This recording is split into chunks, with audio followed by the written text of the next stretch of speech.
Can I finish, Simone? Will you just shut up for a minute and let me finish? Pardon me, sir. You don't get to tell me to shut up on national television. We don't tell people to shut up on this show. Welcome to today's Cable News Craziness, where we take a look at some of the craziness that takes place on cable news. Today, an amazing conversation between known liar Brian Williams and Lawrence O'Donnell of MSNBC about what should take place during a transition. And it's a doozy here. Roll it.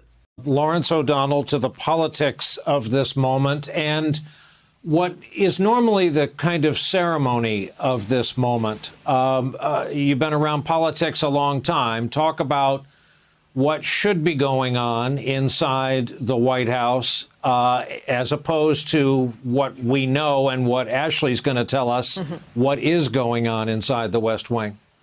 Well, we have tonight the standard gap between those two things. There's always been a gap between what should be going on in the White House since January 20th in the afternoon, 2017, and what is going on in the White House. So what should be going on is what we saw 4 years ago with President Obama. Basically, once you get to the congratulations stage, which understandably, for counting reasons we haven't gotten to here, President Obama called up Donald Trump, congratulated him, invited him right into the Oval Office literally the next day.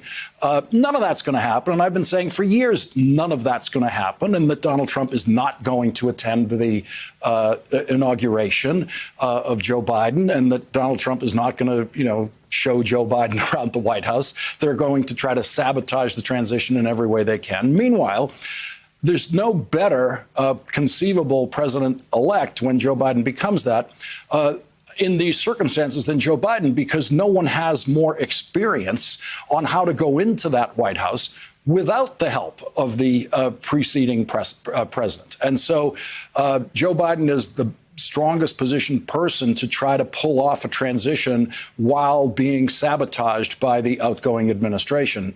The idea, the laughable idea, that the Obama-Biden administration handled the last presidential transition in a responsible way is amazing. The fact that these people will come on television and discuss this as if we don't remember what happened after 2016, before the president was inaugurated, and after, is just absolutely amazing. How in the world do they do this? Is this really what we're going to see here?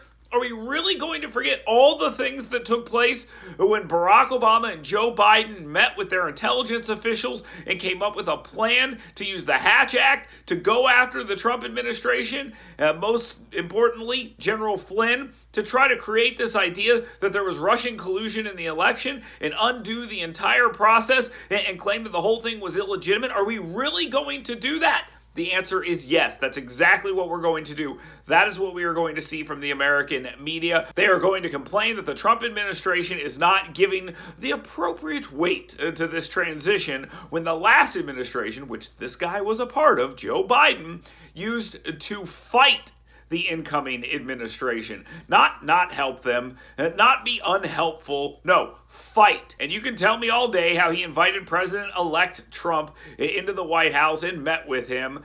Behind closed doors, they were trying to sabotage him the entire way. And of course, the media wants to forget this because they were playing a role in it as well. But we're not going to forget this. Joe Biden may be the president-elect, barring some major dramatic thing that happens, which I don't foresee happening. But this does not absolve the American media from everything they've done over the last 4 years. So we'll continue holding them accountable while they forget what it's like to try to hold a president accountable. They will now become the official wing, not of a Democratic campaign, but of a Democratic president. It's what they do every time there's a Democrat in the White House, and it will happen here as well. We'll be here to talk about it here on Cable News Craziness. So like, subscribe, follow, leave a comment, and come on back tomorrow for a new clip.